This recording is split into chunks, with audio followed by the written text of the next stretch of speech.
পাক ভারত ক্রিকেট মানেই উত্তেজনা। এই চিত্র আমরা দেখে আসছি অনেকদিন আগে থেকেই।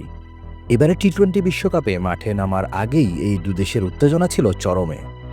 পাকিস্তান তো বলেই দিয়েছিল তারা খেলবে না ভারতের বিরুদ্ধে, কিন্তু বিশাল ক্ষতির চিন্তা করে আইসিসি বুঝিয়ে পাকিস্তানকে রাজি করিয়েছে ভারতের সাথে খেলার জন্য। কিন্তু লাভটা হলো কি? 61 রানের বিশাল পরাজয়। পরাজয় তো নয়, যেন লজ্জাজনক পরাজয়। যেখানে আফগানিস্তান দক্ষিণ আফ্রিকা ম্যাচে 2-2বার টাই হয়ে চরম উত্তেজনা ছড়িয়েছে বিশ্বকাপে, সেখানে পাকিস্তান একেবারে বাঘ থেকে বিড়াল হয়ে ধরা দিয়েছে ভারতের সামনে।